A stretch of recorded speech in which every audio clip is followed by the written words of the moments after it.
जय हिंद प्यारे विद्यार्थियों। पिछली वीडियो में हमने प्रश्नावली 6.1 की प्रश्न संख्या 20 तक की सवालों को कवर किया था। आज की इस वीडियो में हम प्रश्न संख्या 21 से आगे की सवालों को कवर करेंगे। यदि आपने हमारी पिछली वीडियो को नहीं देखा है तो जा करके ज़रूर देखिए, प्लेलिस्ट उपलब्ध है। बढ़ते हैं हम लोग आज के अपने पहली सवाल प्रश्न संख्या 21 की ओर। देखिए प्रश्न संख्या 21 में भाषा संबंधी प्रश्न है। तो भाषा संबंधी प्रश्न है, इसलिए सबसे पहले हम आपको विस्तार पूर्वक प्रश्न पढ़ के सुनाते हैं और उसमें से जो चीज़ें हमें ज़रूरत की होंगी उन्हें हम लिखेंगे और आगे प्रश्न को हल करने का प्रयास करेंगे। वैसे हम पढ़ रहे हैं रैखिक असमीका। ध्यान दीजिएगा, असमीका संबंधित हमने आपको 3 रूल बताए थे कि कैसे असमीका को हल करते हैं।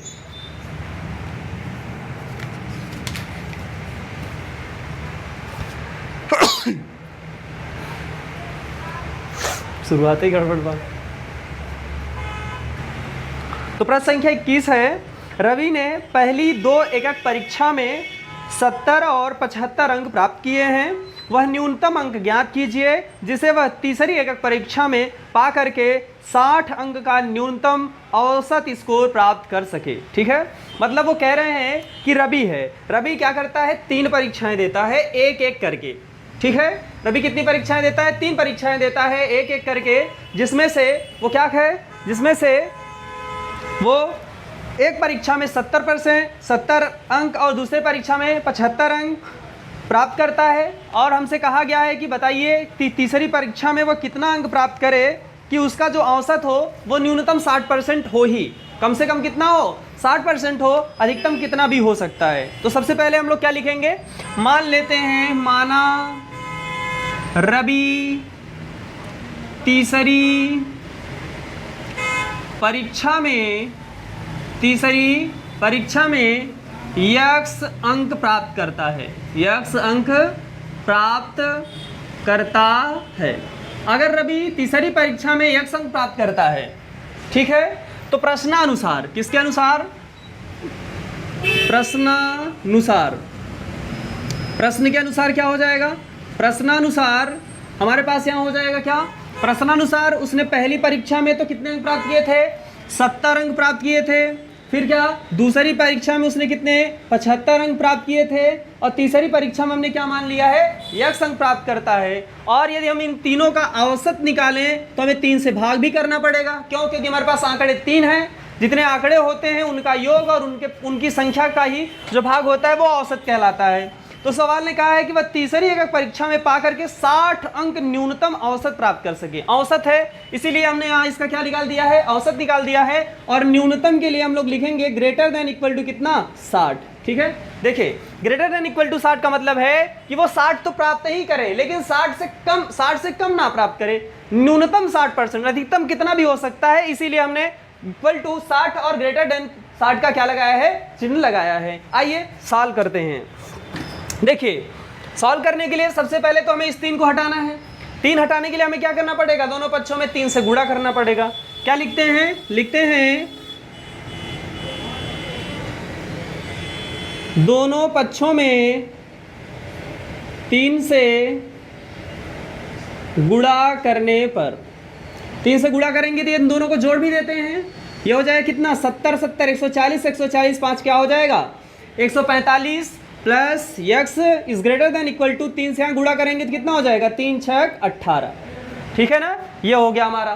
क्या करेंगे, 145 हटाना भी है हमें। 145 हटाने के लिए हम क्या करेंगे, माइनस करेंगे। क्या, दोनों पक्षों में 145 घटाने पर क्या लिखेंगे, दोनों पक्षों में 145 घटाने पर, दोनों पक्षों में 145 घटा देते हैं तो देखिए हो जाएगा कितना, 145 प्लस यक्स, हमने यहाँ 145 घटाने की बात कही है, ये हो जाएगा 145 is greater than equal to 180 minus कितना, 145। ठीक है, यहाँ आंसर हमारा क्या हो जाएगा, हमारा आंसर होगा 145 में से 145 घट जाएगा तो 0 हो जाएगा।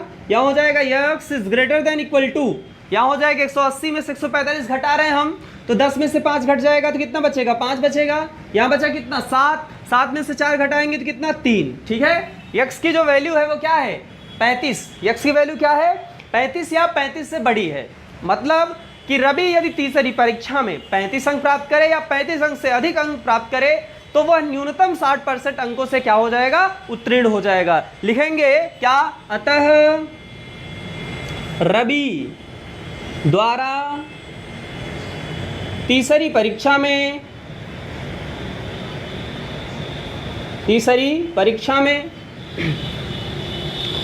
35 अंक प्राप्त कर न्यूनतम 60% औसत अंकों के साथ उत्तीर्ण होगा।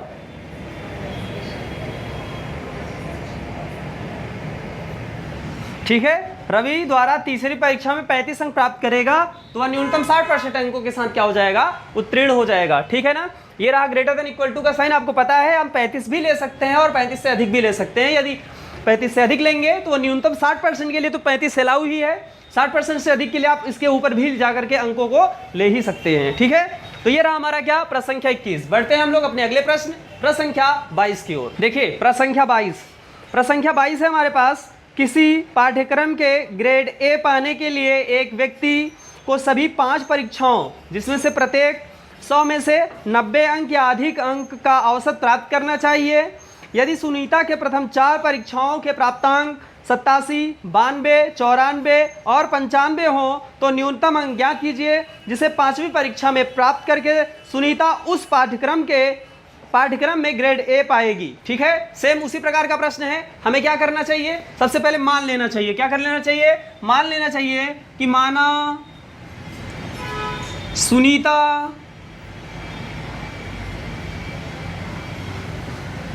कौन सी परीक्षा में, 5वीं परीक्षा में। कौन सी, 5वीं परीक्षा में, 5वीं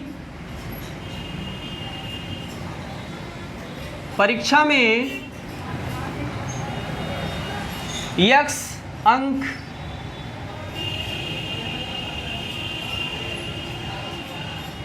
प्राप्त करती है।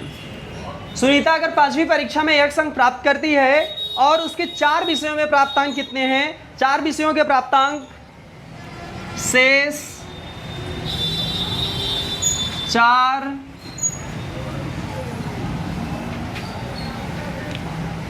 परीक्षाओं के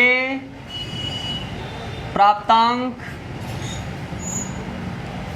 87, 92, 94, 95 हैं। ठीक है, प्रश्न में कहा गया है, क्या कहा गया है कि 90 अंक या अधिक अंक का औसत प्राप्त करना है। 90 अंक तो न्यूनतम है। तो ध्यान से देखिए क्या लिखेंगे, प्रश्नानुसार। क्या लिखेंगे, प्रश्नानुसार। प्रश्न के अनुसार सबसे पहले तो इन लोगों का औसत निकालिए। औसत निकालेंगे तो क्या हो जाएगा, ये हो जाएगा 87 + 92 + 94 + 95। ये तो 4 परीक्षा में प्राप्तांक हो गया। 5वीं परीक्षा में हमने x माना है और औसत ज्ञात करने के लिए हमें 5 से क्या करना पड़ेगा, डिवाइड भी। और जब आप औसत निकालिए तो ये औसत आना कितना चाहिए, 90%। न्यूनतम, अधिकतम कितना भी हो सकता है, मतलब 100% हो सकता है। इसलिए हमने यहाँ क्या ले लिया है, 90। क्या ले लिया है, is greater than equal to 90। आइए हल करते हैं। सबसे पहले क्या करेंगे, 5 से गुणा करेंगे। लिखते हैं दोनों पक्षों में 5 से गुणा करने पर, चलिए 5 से गुणा करने के साथ साथ ये देखिए यहाँ जोड़ने का भी काम कर लेते हैं। इसको इसके साथ, इसको इसके साथ, इसको इसके साथ। ये हो जाएगा 5 4 9 और 9 2 11। 11 में 7 जोड़ देंगे तो कितना हो जाएगा, 18। ठीक है, ये हो जाएगा 9 9 दूनी 18, 9 तिरिक 27 और यहाँ के एक हासिल ये भी 9 हो जाएगा। 9 चौक कितना हो जाएगा, 36 प्लस कितना हो जाएगा, x। 5 से गुणा कर रहे हैं तो 5 से गुणा करने का मतलब ये गुणे 5 और ये बटा कितना हो जाएगा, 5। Is greater than equal to 90 गुणे कितना हो जाएगा, 5। ठीक है, देखिए ध्यान से, 5 से 5 तो हमारा क्या हो जाएगा, कैंसिल आउट हो जाएगा। ये 5 से 5 हमारा क्या हो जाएगा, कैंसिल आउट हो जाएगा। अगर ये कैंसिल आउट हो गया तो यहाँ बचे कितना, 368 plus x is greater than equal to 450। कितना बचेगा, 450। इसका गुणा करने पर आएगा। अब इस 368 को लेके उस पार जाना है और दोनों में से क्या करना है, 368 घटाना है। हम वैसे उठा के तो नहीं लेके जाएंगे, लेकिन क्या करेंगे, दोनों पक्षों में घटा के लेके जाएंगे। लिखते हैं कि दोनों पक्षों में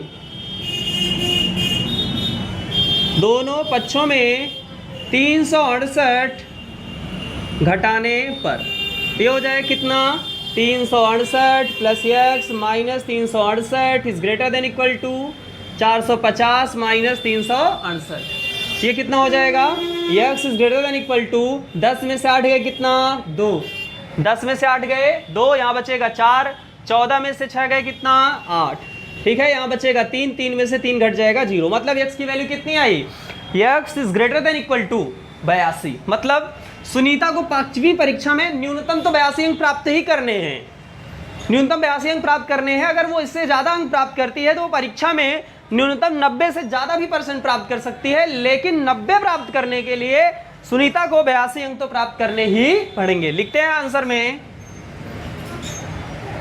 अतः सुनीता को 5वीं परीक्षा में न्यूनतम 82, कितना, 82 अंक प्राप्त करना होगा। ये रहा आपके प्रश्न संख्या 22 का हल, ठीक है। इस प्रकार ये 82 आपका होगा आंसर। बढ़ते हैं हम लोग अपने अगले प्रश्न संख्या 23 की ओर। अगला प्रश्न है हमारा प्रश्न संख्या 23। प्रश्न संख्या 23 में कहा गया है 10 से कम क्रमागत विषम संख्याओं के ऐसे युग्म ज्ञात कीजिए जिनका योगफल 11 से अधिक हो। ठीक है, देखिए कहा गया है 10 से कम क्रमागत विषम संख्याओं का ऐसा युग्म ज्ञात कीजिए जिसका योगफल 11 से क्या हो, अधिक हो। 10 से कम प्राकृतिक संख्याएं होनी चाहिए। कितने से कम होनी चाहिए, 10 से कम। चलिए सबसे पहला काम तो हमारा क्या है, मानने का है। मान लेते हैं, माना यक्स, माना पहली क्रमागत विषम संख्या यक्स है और दूसरी क्रमागत विषम संख्या यक्स प्लस क्या है, 2 है। क्योंकि विषम संख्याओं में कितने का अंतर होता है, 2 का अंतर होता है, तो हमने क्या कर दिया है, 2 को बढ़ा दिया है। ठीक है, आगे उन्होंने कहा है ये दोनों कैसे होनी चाहिए, 10 से कम होनी चाहिए। ठीक है, प्रश्न की प्रथम शर्त के अनुसार, प्रश्न की प्रथम शर्तानुसार, प्रश्न की प्रथम शर्तानुसार, प्रश्न की प्रथम शर्त के अनुसार कि यक्स जो है वो छोटा होना चाहिए 10 से। दूसरी भी शर्त यही है कि यक्स प्लस 2 भी जो छोटा होना चाहिए कितने से, 10 से। ठीक है, तो इसका मतलब क्या कि अगर इस 2 को हम उस पार करें तो मतलब क्या करेंगे,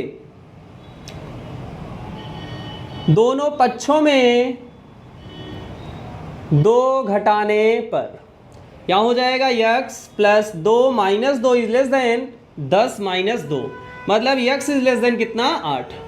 हमें यह स्पष्ट हो गया है कि जो संख्या है वो क्या है, 8 से कम ही है, 8 से क्या है, कम ही है। ठीक है, दूसरी तो यहाँ यक्स इज लेस देन 10, अगर इसे आप चाहें तो लिखें, तो चाहे ना लिखें कोई दिक्कत नहीं है। मतलब यक्स इज लेस देन 10 मतलब 10 से छोटी है, और ये बता रहा है यक्स जो है वो 8 से भी छोटी है। ठीक है, आइए देखते हैं कौन कौन सी हो सकती हैं वो।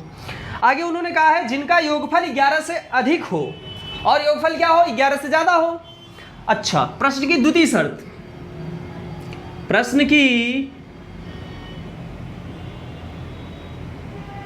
द्वितीय शर्तानुसार, द्वितीय शर्त क्या कह रही है कि दोनों का योग, ये लीजिए हमने दोनों को पहला यक्स माना है, दूसरे को क्या माना है, यक्स प्लस 2, दोनों को हमने क्या कर दिया है, जोड़ दिया है। और उन्होंने कहा है कि जो दोनों का योग होना चाहिए वो बड़ा होना चाहिए, किससे, 11 से।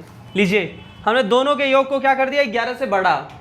क्या करेंगे, दोनों में 2 से क्या करेंगे, ये दोनों जुड़ के 2x हो जाएगा, plus 2 is greater than equal to कितना हो जाएगा, 11। ठीक है, क्या करेंगे, दोनों पक्षों में 2 क्या करेंगे, घटाएंगे। ठीक है, लीजिए लिखते हैं दोनों पक्षों में 2 घटाने पर, जब दोनों पक्षों में 2 घटाएंगे तो हमारे पास क्या बचेगा 2x plus 2 minus 2 is greater then कितना हो जाएगी 11 माइनस 2, क्या हो जाएगा 2x is greater than equal to कितना 9, 11 में से 2 घटेगा तो कितना बचेगा 9। ठीक है, अब क्या करिएगा, अब करिएगा 2 से भाग, क्योंकि हमें क्या करना है इस 2 को भी तो हटाना है, तो यहाँ क्या लिखेंगे दोनों पक्षों में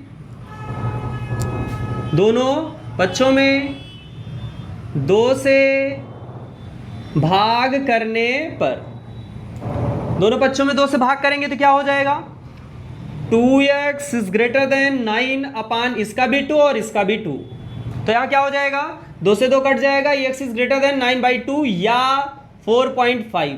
ठीक है, यहाँ कहा जा रहा है कि x की जो वैल्यू है वो 4.5 से बड़ी है, 4.5 से बड़ी। अगर पूर्णांक की बात करें तो कौन आएगा 4.5 से बड़ा होना है तो कौन आएगा 5 आएगा, 6 आएगा, 7 आएगा, 8 आएगा, 9 आएगा और कौन आएगा 10 आएगा। देखिए दोनों का योग 11 से क्या होना चाहिए अधिक, और संख्याएं दोनों जो होनी चाहिए वो 10 से क्या होनी चाहिए कम।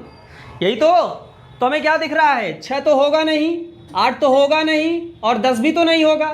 क्यों नहीं होगा, क्योंकि ये दोनों सम है, ये सब क्या है सम है, तो ये हमारा आंसर नहीं है, ये भी नहीं है और ये भी नहीं है। बचा कौन 5 और 7 और कौन 9। ठीक है, देखिए 5 और 7 कौन कौन 5 और 7 और कौन 7 और 9। अगर हम लोग x की वैल्यू 5 ले लेते हैं, अगर x की वैल्यू क्या लेते हैं 5 लेते हैं, तो ये पहली क्रमांक संख्या x होगी 7 और दूसरी क्या हो जाएगी 9।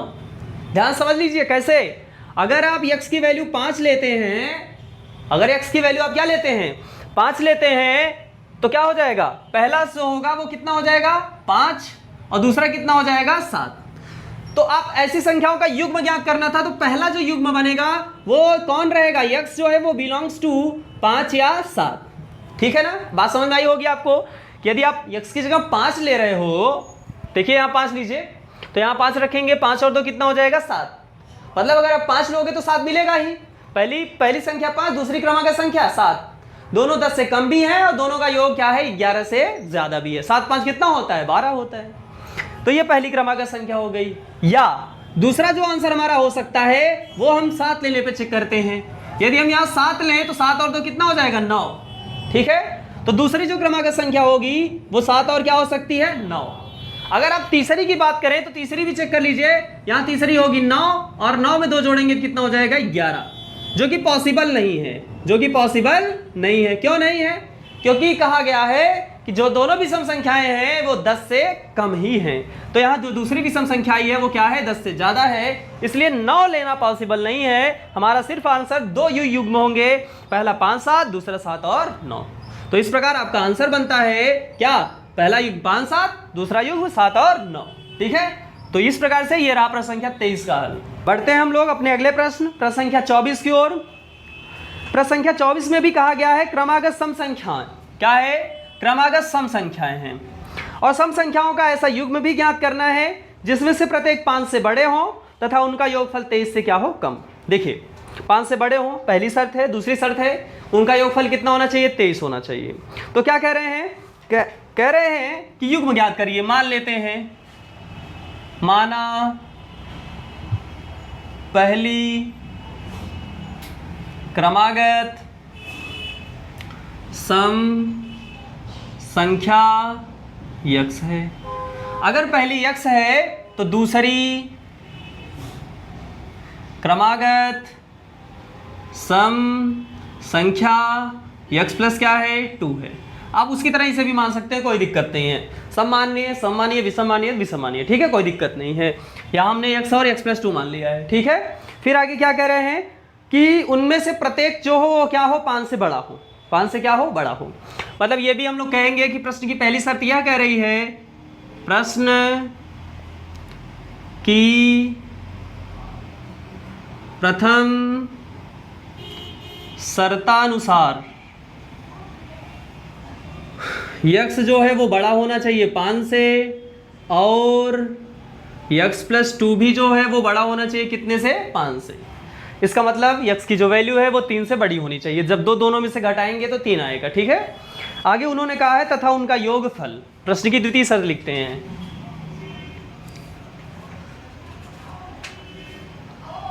प्रश्न की द्वितीय शर्तानुसार दोनों का योग कीजिए, x plus 2 is greater then 23, ठीक है। आइए सॉल्व करते हैं। x और x जुड़ जाएगा तो कितना हो जाएगा, 2x plus 2 is greater than equal to कितना, 23। दोनों पक्षों में क्या कर दीजिए, 2 घटा दीजिए। क्या लिखते हैं, दोनों पक्षों में 2 घटाने पर, दोनों पक्षों में 2 घटाइएगा तो कितना हो जाएगा, 2x plus 2 minus 2 is greater than equal to 23 minus 2, ठीक है। यहाँ क्या हो जाएगा, 2x is greater than equal to कितना, 21। 23 में से 2 गया तो कितना हो जाएगा, 21। फिर क्या करिए, 2 से डिवाइड भी लगाना पड़ेगा 2 हटाने के लिए। अच्छा आइए यहाँ कर लेते हैं, यहाँ लिखेंगे क्या, 2x is greater than equal to कितना, 21। दोनों पक्षों में 2 से भाग करने पर, तो यह कितना हो जाएगा, 2x upon 2 is greater than equal to 21/2। 2 से 2 कैंसिल आउट हो जाएगा, यहाँ हो जाएगा x is greater than equal to 10.5। 10.5 x का मान है कितने से, 10.5 से बड़ा होना चाहिए। हमें सम संख्याएं लेनी है, ध्यान से देखिए। हमें क्या लेनी है, सम संख्याएं लेनी है। 10.5 से बड़ा सम संख्या 12 होगा, 14 होगा, 16 होगा, 18 होगा। और उन्होंने ये भी कहा था कि जो दोनों होनी चाहिए वो 5 से बड़ी होनी चाहिए, कोई दिक्कत नहीं, 5 से तो बड़ी है ये है, ठीक है। और उनका योगफल 23 से क्या होना चाहिए, तो 23 से क्या होना चाहिए, ज़्यादा होना चाहिए। तो ये हो गया 18। 18 के बाद क्या, 12, 14, 16, 18, 20, 22 आगे भी ले सकते हैं, ठीक है। हमें क्या ज्ञात करना है, ऐसा युग्म ज्ञात करना है, ठीक है। ध्यान देखिए, अगर हम पहली क्रमांक संख्या क्या ले लेते हैं, 12 ले लेते हैं, तो दूसरी जो हो जाएगी वो कितनी हो जाएगी, 14 हो जाएगी। जरा इन दोनों को जोड़ के देखिए, 23 से ज़्यादा आ रहा है कि नहीं। यहाँ हो जाएगा 10, 10, 20 और 6, 26, मतलब संख्याओं का युग्म, संख्याओं का युग्म क्या हो जाएगा, संख्याओं का युग्म। संख्याओं का युग्म हो जाएगा 12 और 14, 14 और 16, 16 और 18, 16 और कितना, 18, ठीक है। आगे ऐसे ऐसे लिखते चले जाएंगे तो ये हो जाएगा, ठीक है।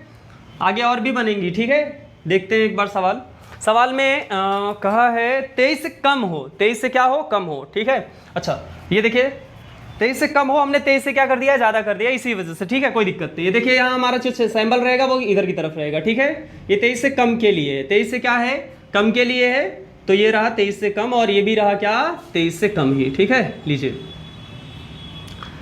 क्या करेंगे, यहाँ जो आंसर हमारा रहेगा वो क्या क्या रहेगा, हमारा आंसर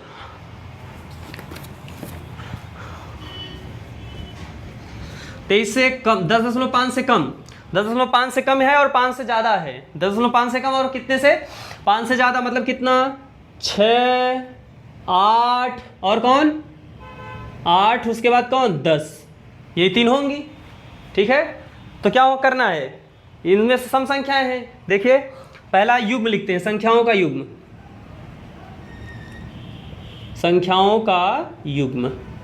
देखिए पहला युग्म हो जाएगा, अगर आप 6 लेते हैं, दूसरी 8 होगी, और 8 से कितना हो जाएगा, 14, ठीक है। दूसरा अगर आप 8 लेते हैं तो 8 2 कितना हो जाएगा, 10, 10 8 क्या हो जाएगा, 18, ये भी ठीक है। अगला क्या हो जाएगा, अगर आप 10 लेते हैं तो अगली 12 हो जाएगी, 12 10 कितना हो जाएगा, 22, 12 10 कितना हो जाएगा, 22, ये भी हमारा युग्म क्या होगा, सही होगा। अगला है 23 से कम होनी चाहिए ना, 23 से क्या होनी चाहिए, कम होनी चाहिए, ठीक है, 12 10 22 ही होगा, ठीक है। तो ये हमारा 3 होगा, ठीक है। इस प्रकार से ये रहा प्रश्न संख्या 24 का हल। बढ़ते हैं हम लोग अपने अगले प्रश्न संख्या 25 की ओर। प्रश्न संख्या 25 हमारे पास है, एक त्रिभुज की सबसे बड़ी भुजा सबसे छोटी भुजा की 3 गुनी है, यदि त्रिभुज की तीसरी भुजा सबसे बड़ी भुजा से 2 सेंटीमीटर कम है, और तीसरी भुजा की न्यूनतम लंबाई ज्ञात करिए, जबकि त्रिभुज का परिमाप 61 सेंटीमीटर। क्या है, न्यूनतम 61 सेंटीमीटर है। आइए सबसे पहले इस सवाल को समझने के लिए हम क्या कर लेते हैं, चित्र ही बना लेते हैं बेहतर समझने के लिए। देखिए ये हो गया क्या, हमने एक त्रिभुज यहाँ आपके लिए बनाया है समझने के लिए। ये हो गया ए, यहाँ है त्रिभुज का नाम बी, और ये क्या हो गया सी। मानने का भी काम कर लेते हैं कि माना त्रिभुज की सबसे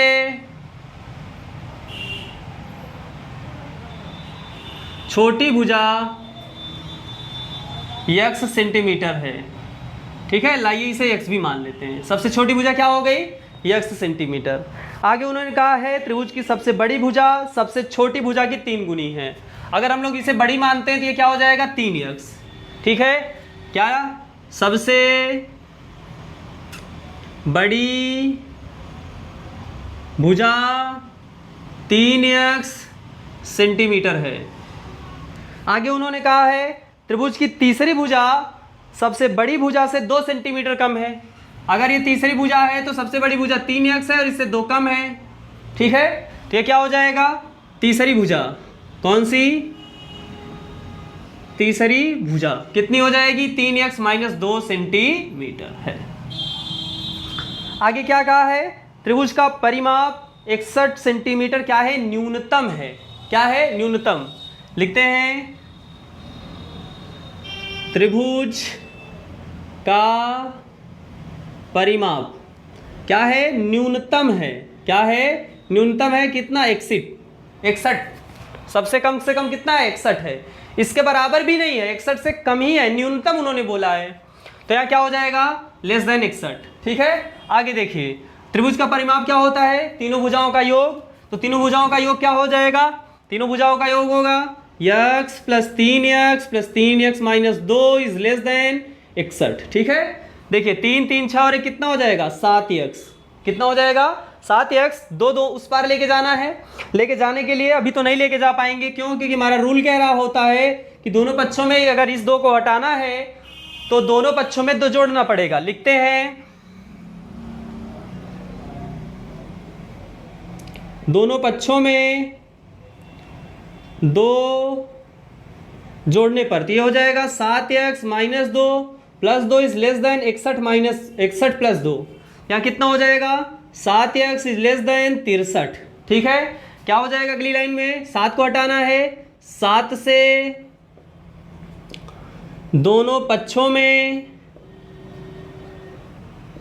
भाग करने पर तो ये कितना हो जाएगा, 7x by 7 is less than 63/7। x is less than 9। 9 सते कितना, 63। 9 सते कितना, 63।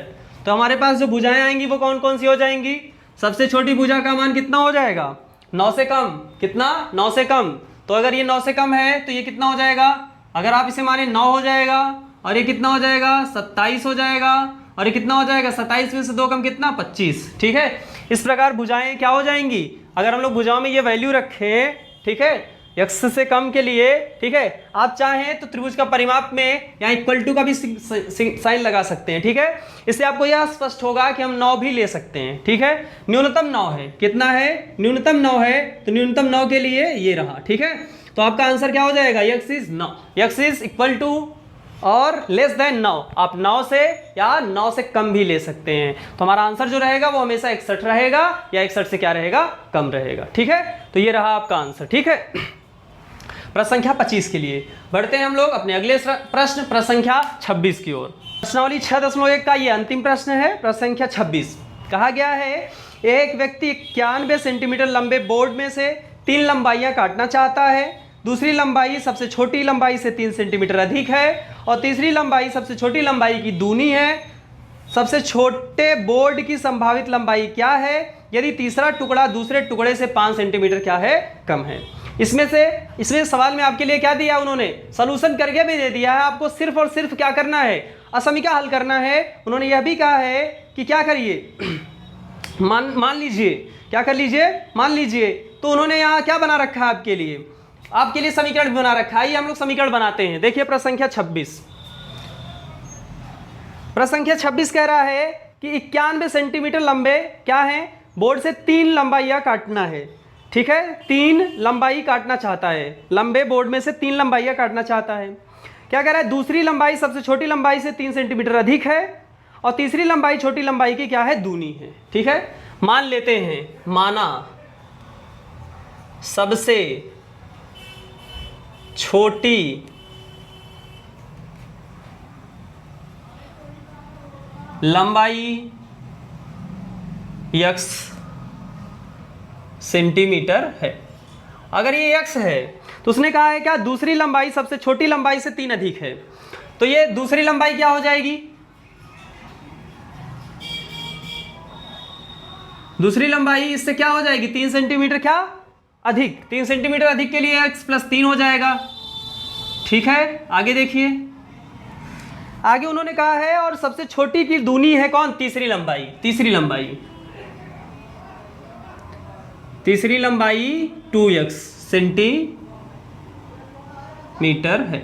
ठीक है, आगे उन्होंने कहा है कि सबसे छोटे बोर्ड की संभावित लंबाई, सबसे छोटे बोर्ड की क्या, सबसे छोटे बोर्ड की संभावित लंबाई। तो इसका मतलब क्या है, इसका मतलब है कि यदि तीनों को हम जोड़ें, तीनों को क्या करें, जोड़ें, तो जो परिमाप आना चाहिए वो क्या आना चाहिए, 91 सेंटीमीटर से क्या आना चाहिए, कम, या 91 सेंटीमीटर के क्या आना चाहिए, बराबर। ठीक है, क्योंकि उसके अंदर से काटा जा रहा है।